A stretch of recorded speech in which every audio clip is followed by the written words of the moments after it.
Well, welcome.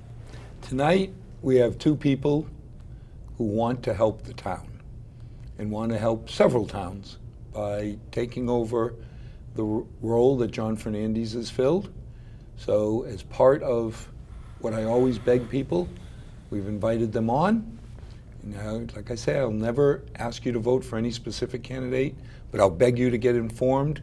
So hopefully tonight we'll let you see a side of both candidates, that you can evaluate who you feel is best for you and who will take care of Milford the best, as well as Mendon, Hopedale, and a street or two in Medway. But for us, we worry about the center of the universe here. So why don't we start with introductions?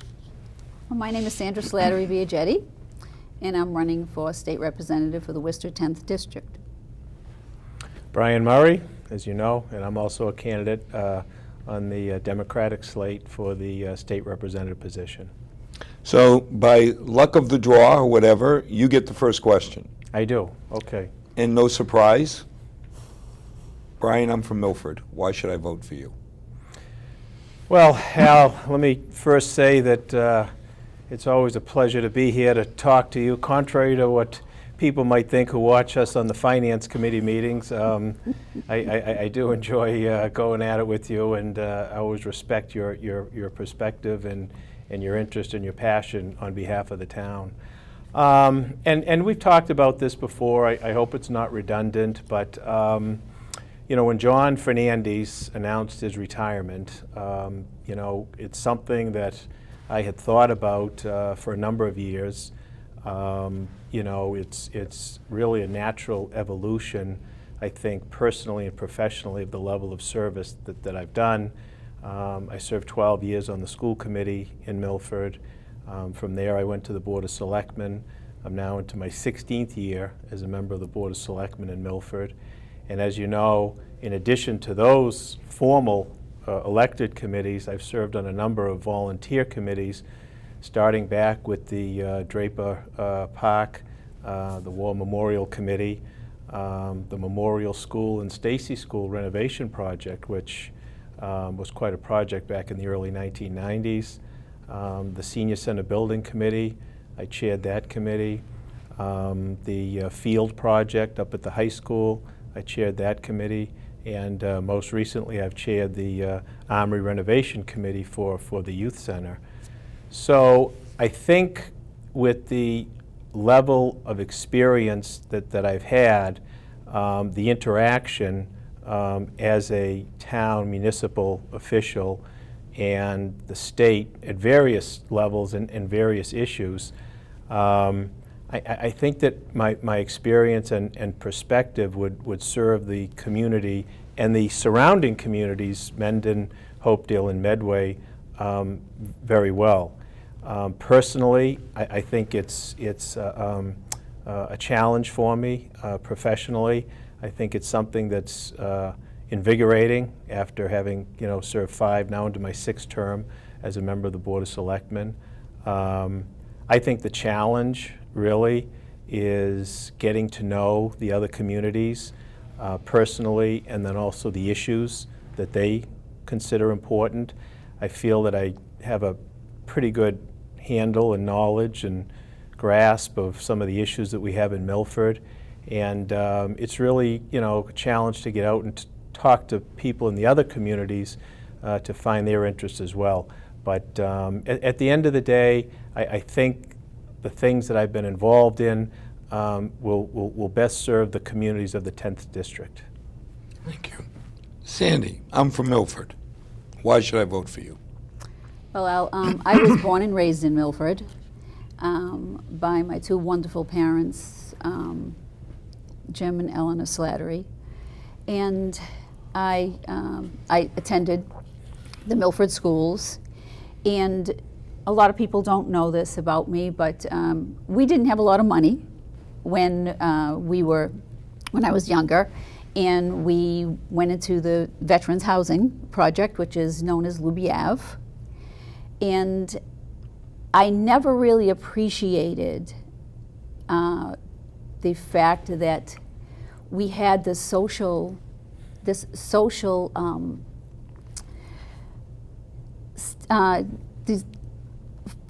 the social, financial access that we did to be able to live in that housing. And it was a wonderful childhood.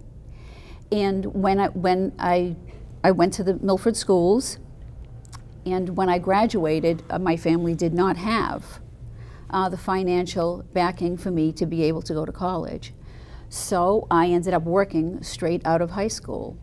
And I graduated at the age of 17. And I was holding down a full-time job and sometimes 2 or 3 jobs at a time. That still amazes me to this day. My work ethic is incredible. I would bring that to the State House. I understand social issues because I've been a party to that. I've been involved. And I really appreciate the fact that we had access to that financial relief.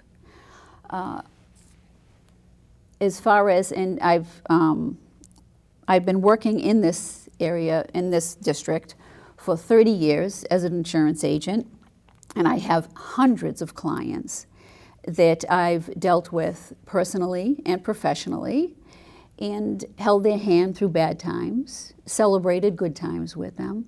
I've been available to them 24/7. I've been called in the middle of the night when somebody's house is on fire. And all of the residents in this district would have that access to me 24/7. I'd bring that to the State House. I'm dedicating a personal cell phone that they'd be able to call me and connect with me on. I do feel that as a representative, the constituents really need to be comfortable with their state rep and be comfortable enough to know that they can reach out to them when they need them.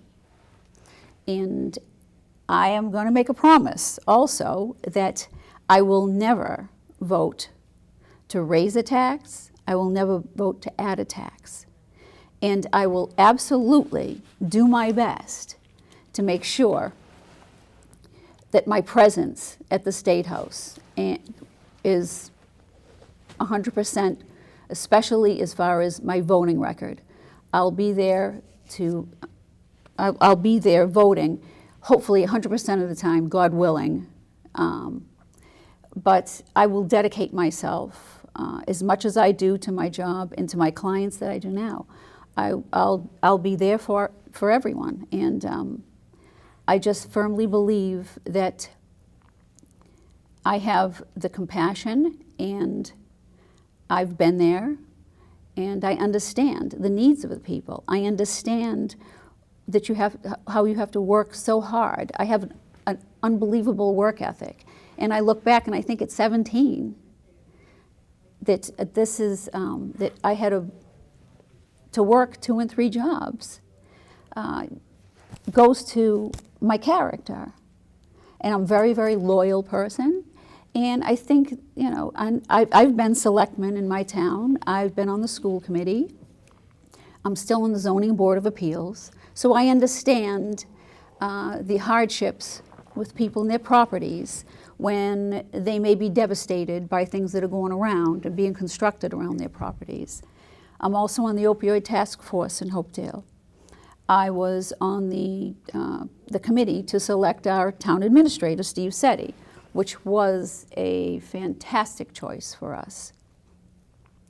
So I do feel like I would be an excellent candidate for this position in the State House. Next question is 3 parts. I'm going to ask you, what are the 3 biggest issues you think you'll face in the House? And then let you answer 1, go to the next candidate, answer your second, so that we don't, drag it out totally. So, question number 1. Sandy, you get the next question, or this is question number 2. What are the 3 biggest challenges that you think you'll face? And talk to me about number 1. Well, we've discussed this before. I never face a day as if it's going to be a challenge. So I don't believe that I'll have any challenges there. What are the 3 biggest opportunities? Opportunities, okay. Actually, it's new. And to get in there, to sit back and to observe. Okay, number one. What would be your second one? Well, what I will do is, my intention is to contact all the other 159 representatives, meet with them individually, get to know how their issues, and to find a common ground, and hopefully this will set up that we can work together. I want to be able to work together with them. As far as I know you had mentioned gridlock. The best way is just to work with everyone. This is how we did this in Hopedale, and it worked out beautifully. And do you have a third? I don't Okay. feel like they were going to be Brian, 3 challenges, opportunities that you think you'll face if you go to Beacon Hill. Well, I mean, I think overlaying the entire experience is certainly understanding the process as it works at the State House. I mean, I think that, I've got a little bit of advantage because we've been very involved with the Board of Selectmen with various state agencies. We've had to deal with DEP, with water crisis. We've had to deal with the EPA on the federal level, with the stormwater issues, and then all of the other municipal issues that overlay with state agencies. So, I've got that level of experience, but certainly, I'm under no illusion that, if I am fortunate enough to be elected, going in as a freshman legislator, I'll be lucky if I can get a stool in a custodian's closet, to try to do some things. And, coming off of Representative Fernandes serving 10 years, chair of the Judiciary Committee, he's raised the bar quite high. But, I think that's just overall the entire experience. If you want to talk about specifics, I really view the job primarily as one of constituent service. To me, the representative is the primary conduit, primary mouthpiece between the residents of the district and the state, whether it's a state agency or a part of government or whatever. So, Representative Parenti in all of her years, Representative Fernandes in all of his years, both of them were very, very strong in constituent service. I would look to carry that tradition on. If you want to talk about, specific issues, you're on the FinCom, and it's not so much of an issue in our town, but certainly the other towns in the district depend very heavily on local aid. And we do too. Right. We do too, but let's face it. We don't have this around our neck. Right. But it's a key component. I think in the other towns, it's a vital component. So I think the primary focus has got to be, in addition to constituent service, you've got to fight to maintain strong local aid, and local aid with certainty, and local aid with swiftness, so that these towns can know what numbers there are as early as possible in the budget process and plug that in, because it's vital to their schools and vital to their public safety. Issues beyond that, I think renewable energy is probably the next frontier.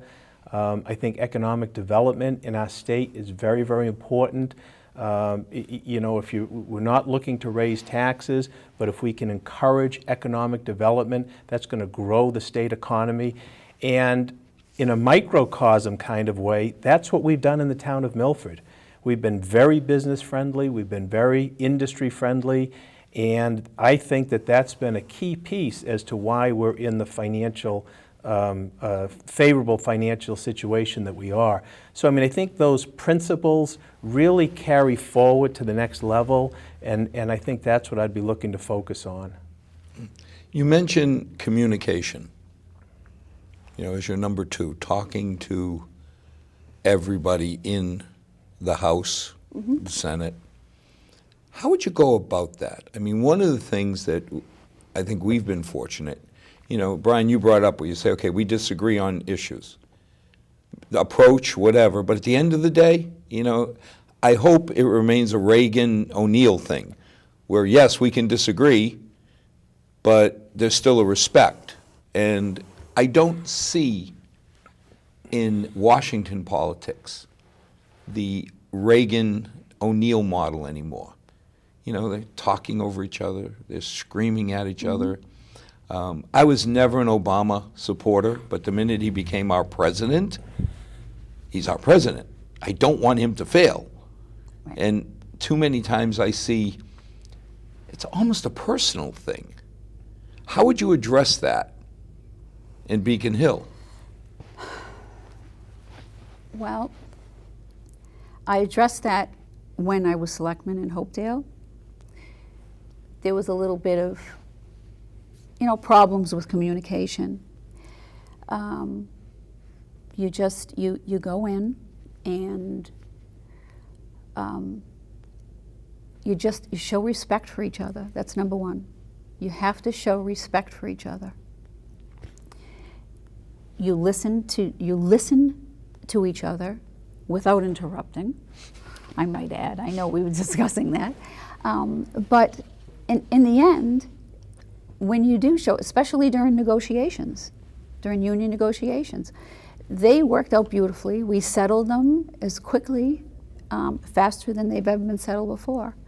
But it's the key thing. It's just that you have to listen and you have to have that respect. And it's been very simple for me, and it's always worked for me that way. Brian, same question. Yeah, I mean, I would ask people to look over, what I've done the last 28 years. And, you can't be involved in those kinds of projects and not be able to work with people from different backgrounds, different philosophies, different ideas. And I would like to think that I've been able to do that very well. Do we butt heads sometimes? Absolutely. Do we disagree sometimes? Absolutely. But ultimately, I think the focus needs to be on what we all think is best for the community. In this case, maybe the district, but I think the core principle is still the same. And I'll just kind of give you just a little example of kind of my philosophy. I don't know if it's management style or whatever it is, but you'll recall in the late 1990s, we were pushing for the new senior center. And back then, it was kind of a controversial type project. People didn't think that we needed a senior center as large as we were proposing. And, we had folks that were in favor of it, and of course we were going to meetings, and there was a lot of the press.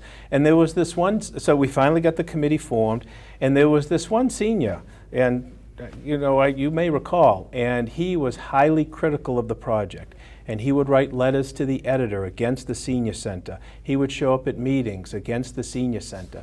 So what I did, once I got the committee formed, I went up to him and I said, I want you to be on my committee. And he was flabbergasted. He said, why do you want me to be on your committee? I've been doing all of this stuff. I said, because I need to hear what you're saying. If we're going to make this the best senior center in the state, and that's what I want it to be, I need to have your input. And of course, other people were like, oh my goodness, you're having him on the committee? What are you, crazy? And you know what happened, Al? He became one of the strongest advocates for the senior center. And unfortunately, he passed away before it was completed, but we've got his name right up on the board there, and he was a key part of the project. So, I mean, I say that just kind of like it as an example of the way I've tried to attack, the different problems that we come forward. And, that's the way I've dealt with stuff. That's what I've done for 28 years, and that's the way I would continue to do it. Next question goes to you. Immigration. I mean, it's always a huge topic. What can we do? I mean, I always get a kick out of it because it's not like we can deport people to Rhode Island. Last time, even though 28,000 of us know Milford's the center of the universe and we're still trying to educate the other 6 billion, we do have limitations. What can you do? Is there an immigration problem? What can you do, and what would you like to do? Well, let's just put it this way. I mean, out of the district that we're talking about, clearly Milford has dealt with this problem more than the other towns have at all.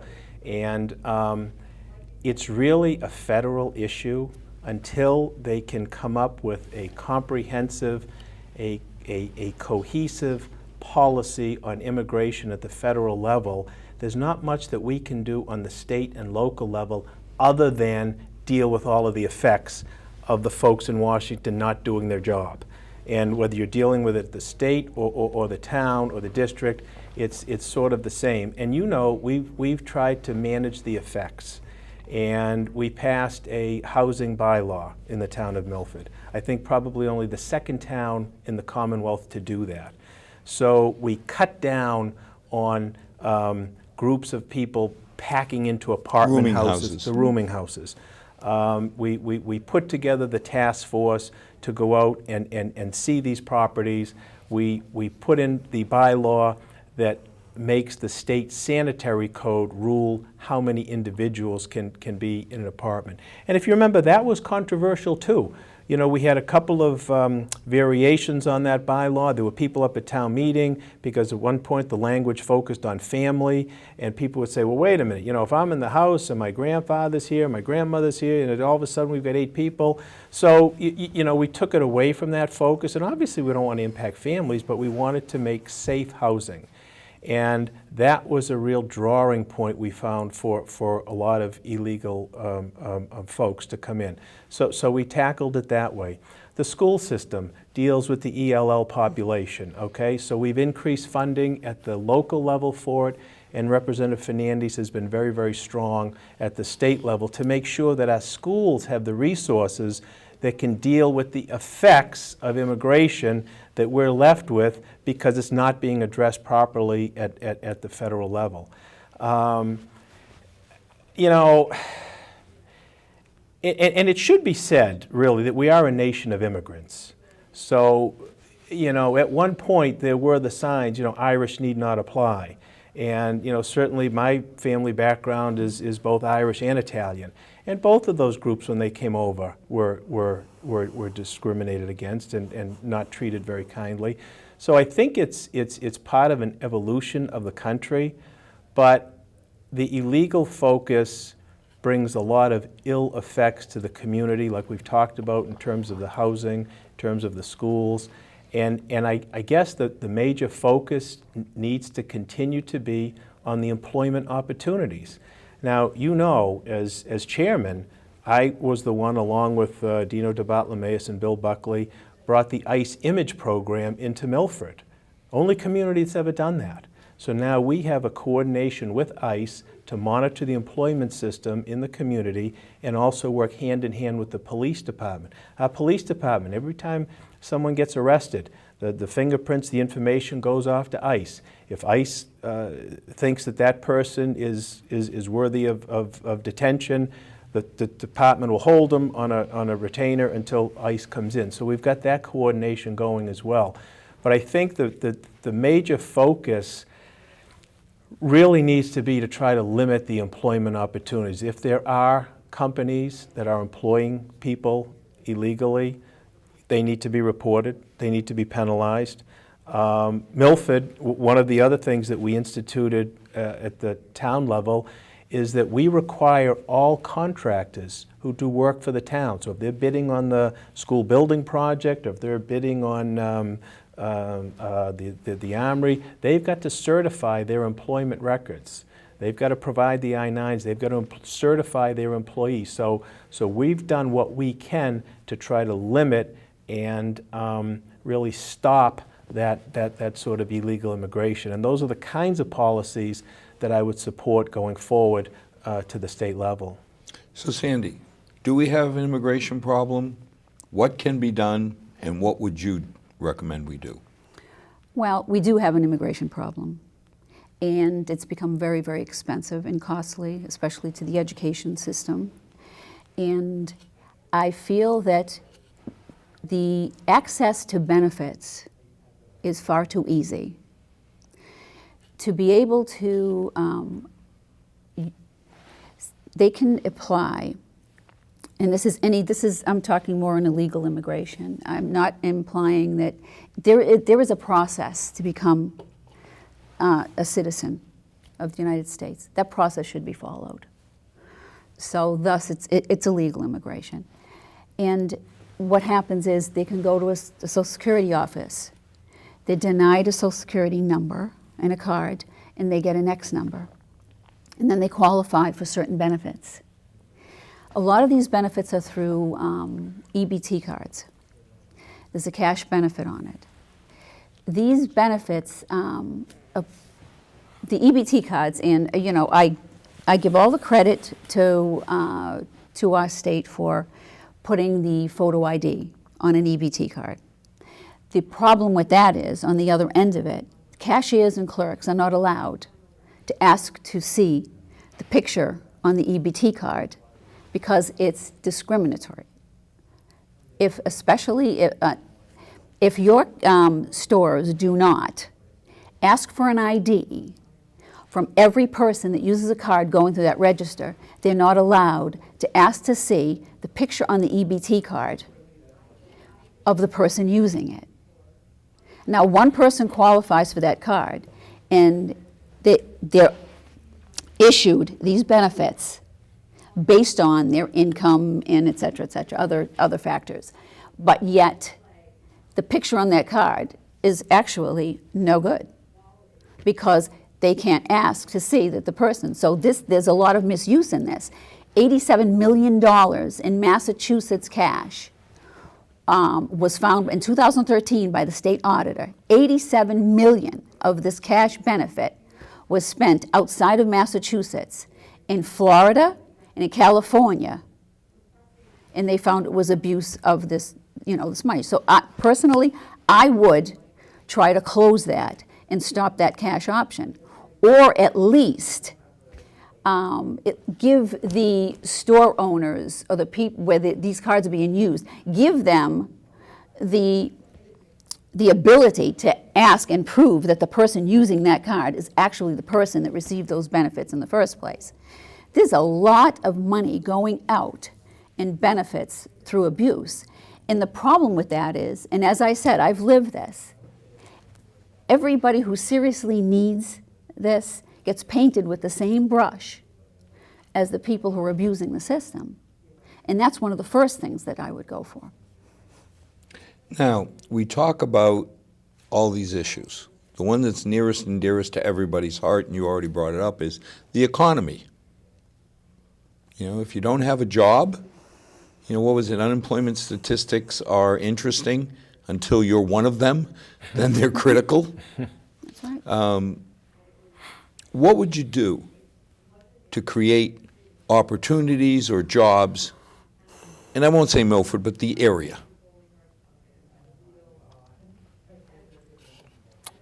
Well, I haven't thought about that. Okay.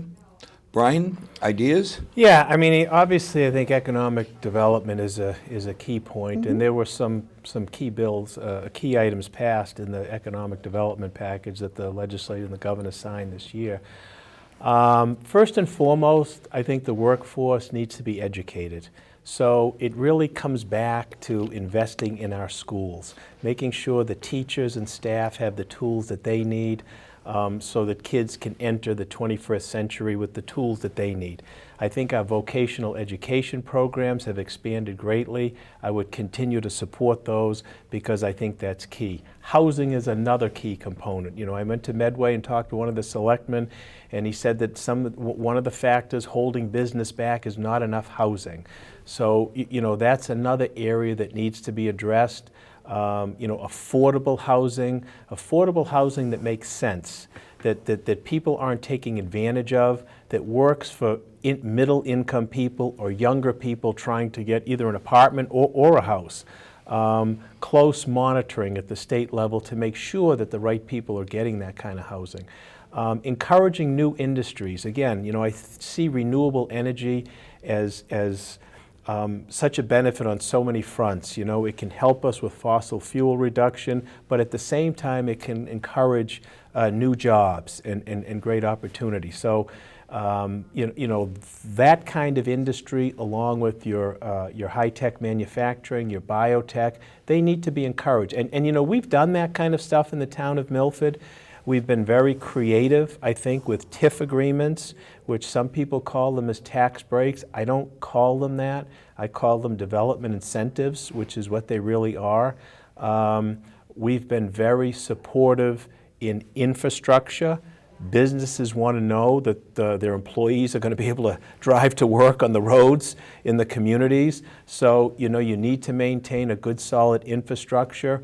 All of that really comes together to provide a very inviting atmosphere for businesses. And in Milford, we've been very business friendly. We've worked very hard with our staff. Everyone that comes in before the Board of Selectmen seeking a permit always compliments us on how helpful the town planner is, how helpful the town engineer is, town council is available. So, we've fostered that attitude locally. We need to bring that to the state. Oh, I guess you get the next one. We're going to take a break from... Oh, are we taking a break? Not a break. Okay. But a break from specific issues and just your commentary on this election, the presidential election. Oh, the presidential election, okay. Not this one. Okay. I'm so pleased that we're having typical Milford, Hopedale talk where people can talk about what they do, not, that person stinks, but I stink less. But I don't want to comment. Tell me about your view on this year's election. Where to start? I mean,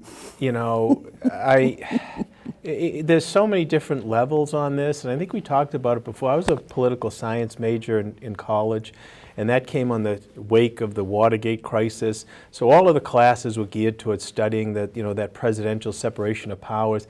I can't imagine what political science courses are going to be after this Trump election, because as we followed it through, all of the political experts were thrown off on this thing. Every step along the way, well, Trump's all done, he said this, he said that, and he would just get more and more popular. So it's amazing to me that he has come as far as he has come. I don't find the guy, personally offensive. I know a lot of people do. I understand that he's an entertainer primarily, probably a businessman second, and he's probably surprising himself with as far as he's gone on this political campaign. I am troubled by the lack of intellectual investment, that he's taken to the position. Everything is a one-liner. Everything is a quick joke. I mean, this is the presidency of the United States. This is what we're talking about. On the Democratic side, I support Hillary Clinton, but it's disappointing that a lot of people don't, and she's not a great candidate, a great representative of the Democratic Party with some of the things that have happened in her past. And I think that's very unfortunate, because I think she's a very intelligent woman. I think she's thought through a lot of issues. I just don't know how somebody who reaches that level does something as goofy as she did with emails. I mean, I'm not the most tech guy in the whole wide world, but, that didn't sound right. So, on both sides, it's been a very curious election. I'm interested to see what happens. I think, as you've talked about, the level of rancor on both sides, and then, of course, on supporters is very disappointing, because I don't like to see our country, go down that road. It seems as though with the increase in technology, with the access to all of this information, supposedly we're the most educated society in the world. I don't think so. I don't think so. It appears to me of the dumbing down of America on a national level. Certainly does not feel presidential. It does not feel presidential at all. And you think back on the races, let's go, Reagan and Carter. I mean, a very, antagonistic race. It was nothing like this. Kennedy, Bill Clinton. Nixon. Exactly, Bill Clinton and George Bush. Even at that point, you didn't have that kind of stuff. So this is a new trend, I think, in the political cycle. I don't find it to be a very admirable trend. I'm hoping that someone will put the brakes on it. I think we've got to look at the next generation of leaders.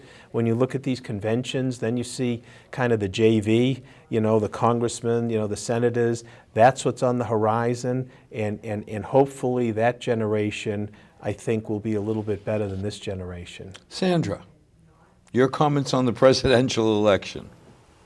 I try not to watch.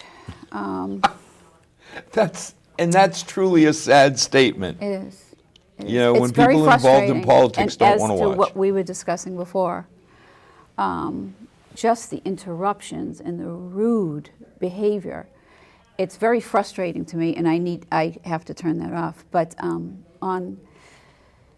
I won't be supporting Hillary Clinton, and it's only because of a personal issue. My brother has been deployed twice. He's been to Iraq and to Kuwait. And anyone who knows, who's had a friend or someone who's in active duty, you have a pit in the middle of your stomach the whole time they're gone until they come home. And if my brother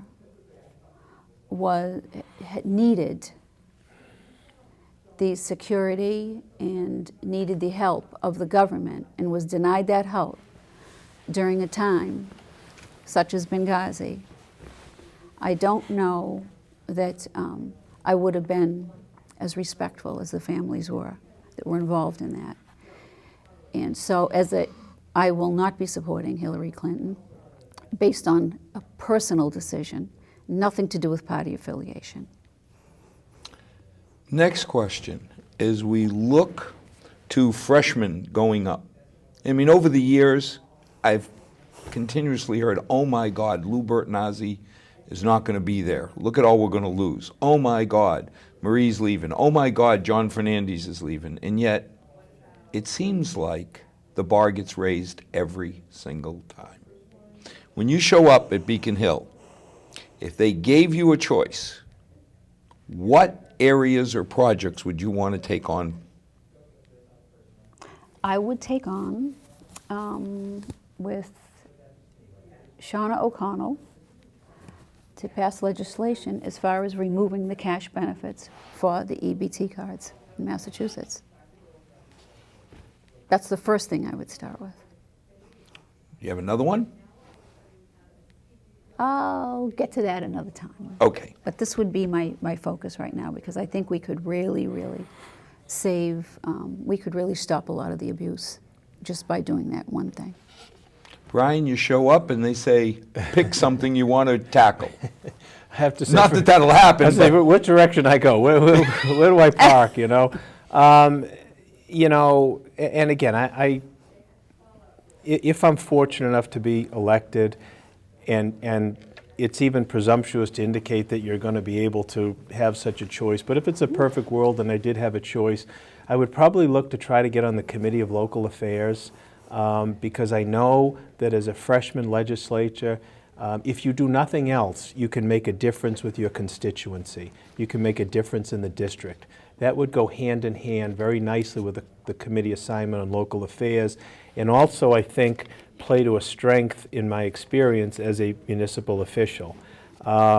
Secondly, as an attorney, certainly, a committee spot on the judiciary would be very nice to consider. Thirdly, if I was given a choice, Ways and Means, because everything goes through there. It all revolves around the money. And if I want to help this district, which is what I want to do, I've got to be in a position to try to do that. So just kind of playing, because that's what we're doing. If it was a perfect world and I could have my wishes, I think those are the areas that I'd look to focus in. one of the areas you've brought up is budget. Now, we've been pretty fortunate that we have not suffered, as you mentioned, from the budget constraints. Looks like budgets could get tough in Beacon Hill. Again, you've got the magic wand. How would you deal with budget issues on Beacon Hill? Well, you've just got to look to areas to stop spending, because, raising taxes is not an option, nor should it be an option. But, you know, there are areas where spending, you know, can be decreased. You know, there probably is some waste in the administration, you know, some of the departments and branches that are out there. So, you know, maybe going back to your other question, maybe the Oversight Committee is a good committee to be on as well, you know, because then you can, you know, really get a focus on some of these different departments. But I think broadly speaking, Al, I think the way to do it is really to encourage economic development. I think take the model that we've done in Milford and just kind of expand it out.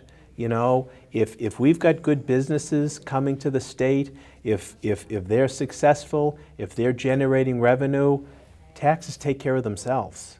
And I think coupling that along with a very rigid spending philosophy is the way to try to streamline that budget as best you can when you're one of 160.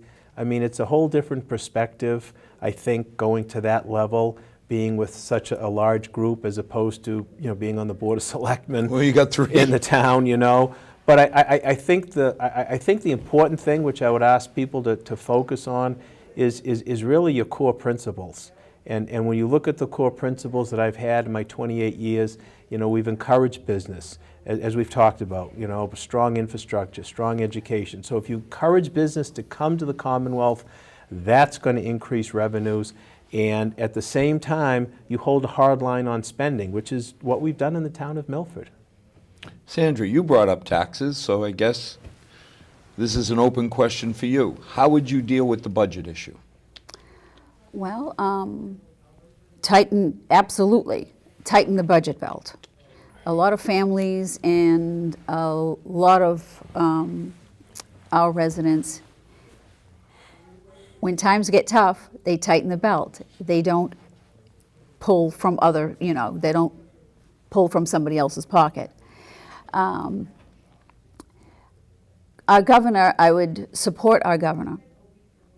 He's vetoed a lot of the extra that couldn't be handled in this budget atmosphere. And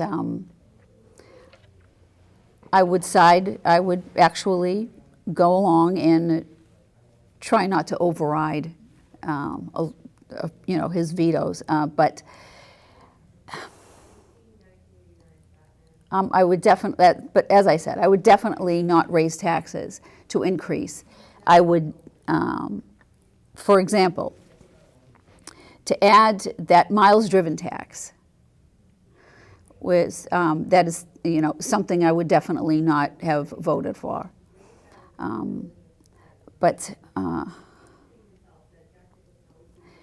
as with, and I agree, as in Hopedale, we're starting to rezone our commercial and trying to build up our commercial infrastructure, but it's going to be a long ways coming, so we have to rely mostly on our residents. But that's pretty much, I wouldn't raise taxes, definitely, to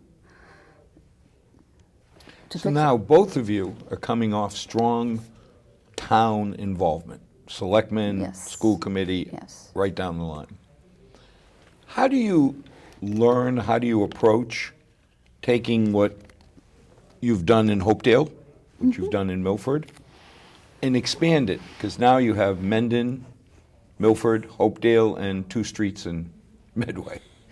Or as John said, all of Medway, because you can't advocate for You can't. a sliver. You can't, exactly. I always wanted to give away a street. I said, if we can get a second state rep to advocate for us, can't we give him a street? And sorry. How do you take what you've done in your town, in our towns, and spread it over 4? Well, actually, in Hopedale, we had a very, very small budget. So we really had to work together. We've had to, working with so little funds and coming together and trying to come up with new ideas and to, that's what you have to do. You have to work together. But trying to build our commercial base is what we've done. And as far as working with my plans for work, I would have regular office hours.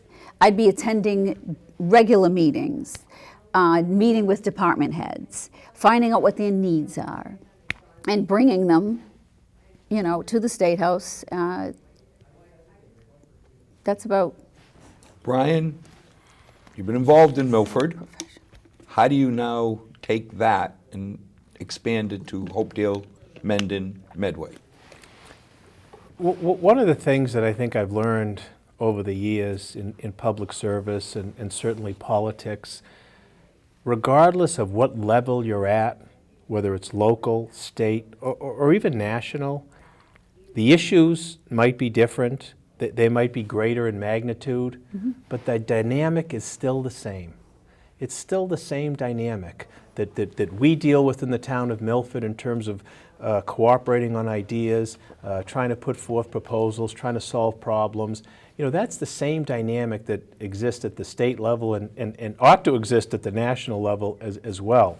So, looking back at the experience that I've been fortunate enough to have for a number of years, I would approach this job the same way I've approached everything that I've done. Certainly try to learn as much as I can about the individual districts, the town, the issues before them, be proactive in terms of trying to find out what's needed in the communities, and then serving the community by trying to carry out the wishes of the local body. So I don't know that, yes, the issues will be different, but the dynamic of learning, listening, serving, solving, that's the same dynamic. And that's what I've been doing for the better part of my adult life, really. When you think about it, it's hard to believe that it's been that long. But, I came out of college. I came back to Milford, it was 1986, 1985 actually, and the first thing I did was become a town meeting member, and that's how I started. I mean, I didn't know anything from anything, and I joined town meeting, and then it just grew from there. And, younger people now, when they want to get involved, they seem like they want to, run for the Board of Selectmen or run for this, and, they come and talk to me. I don't think they listen to me, but I mean, I tell them, look, you really need to start out a town meeting, learn the fundamental foundation of how local government works. Then if you want to run for selectmen or do whatever you want to do, you can do that, but you've really got to get that understanding of the dynamic, I think, early on. Now, you mentioned all the different pieces. Let me put you both on the spot. How do you envision balancing business, because obviously we don't compensate state reps with enough, that this is go-away money. You got a business or you got other activities you still have to do. You got family that you still have to support, and you've got your legislative role. What kind of balance, how do you see yourself balancing it? Again, the same kind of balance that I've been doing for the last 28 years. I mean, I don't know if the average person realizes the level of time that I've put in on a number of local issues over the years. You know what it's like to go to these different meetings.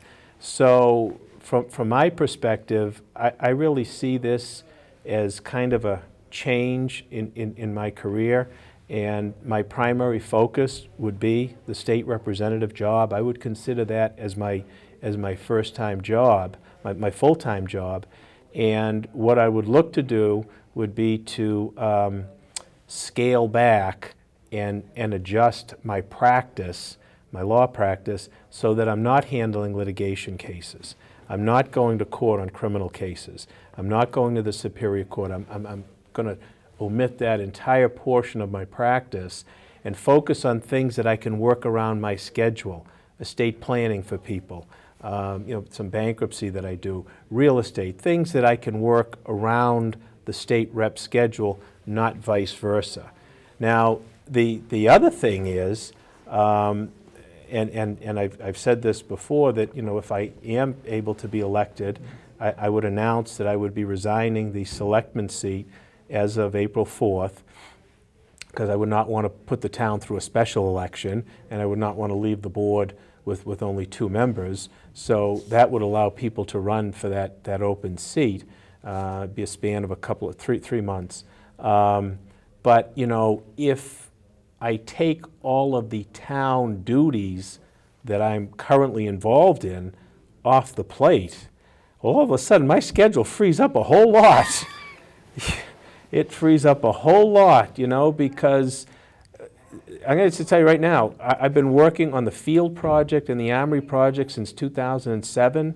Prior to that, the senior center project from '01 to '04, those are part-time jobs.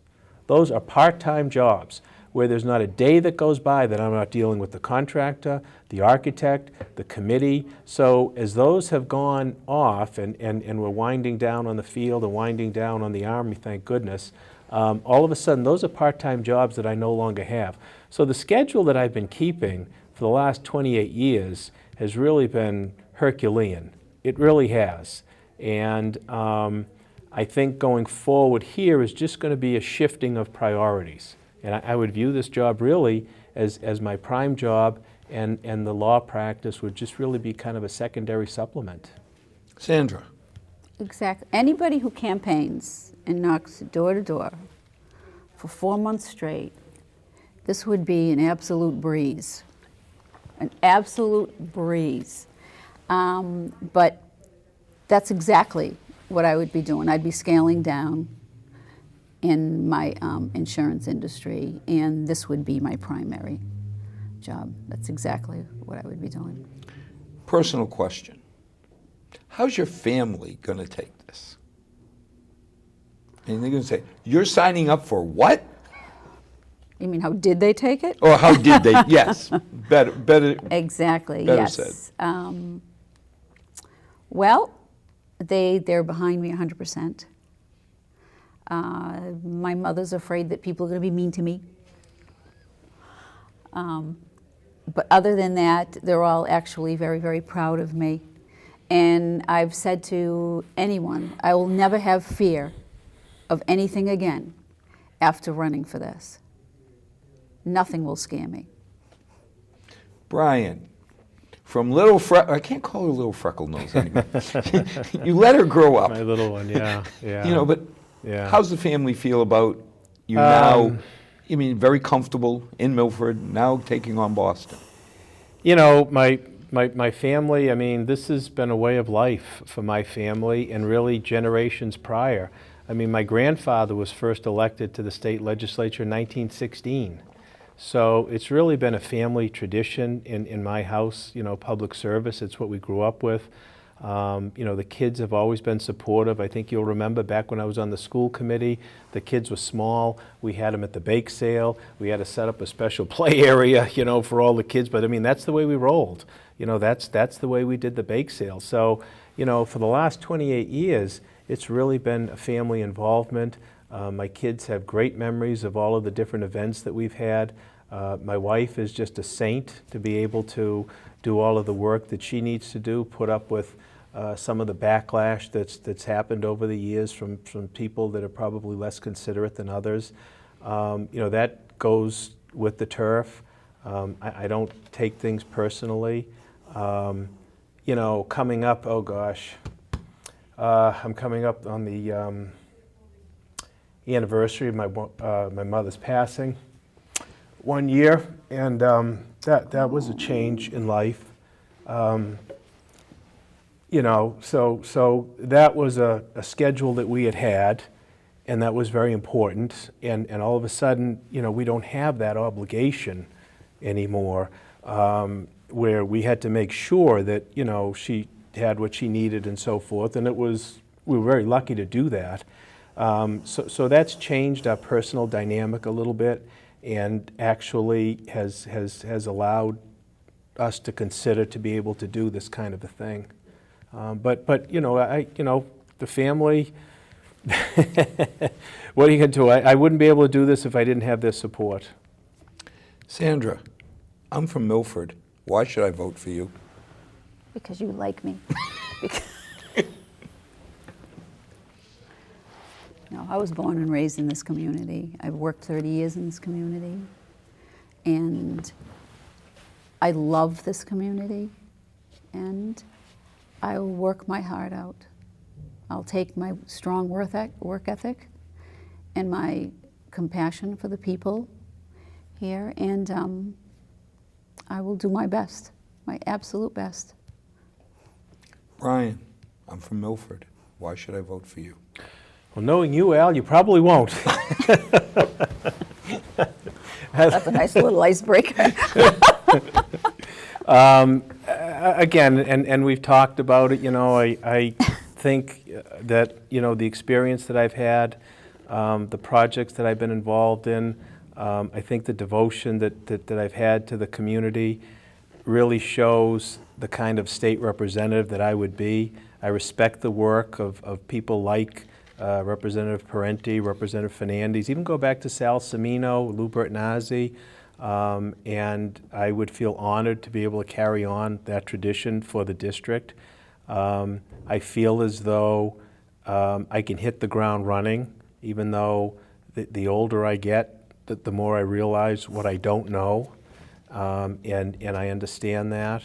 But I think that the experience, like I said, that I have really gives me a little leg up on another freshman legislature coming in from somewhere else. So that's why I would ask for folks' support.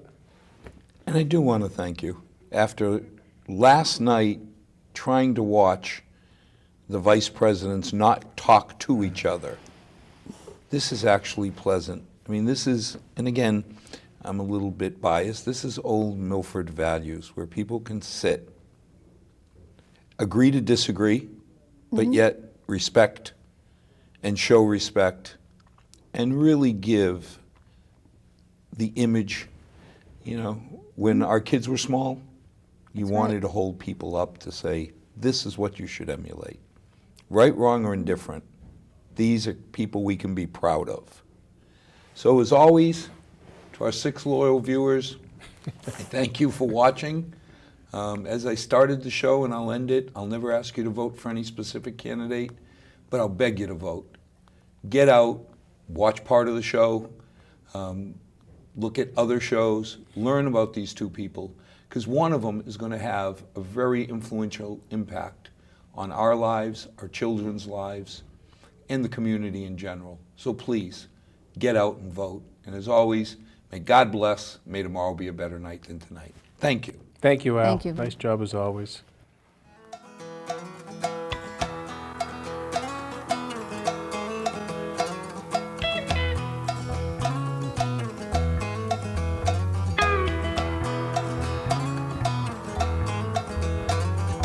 Not too long since I've been home.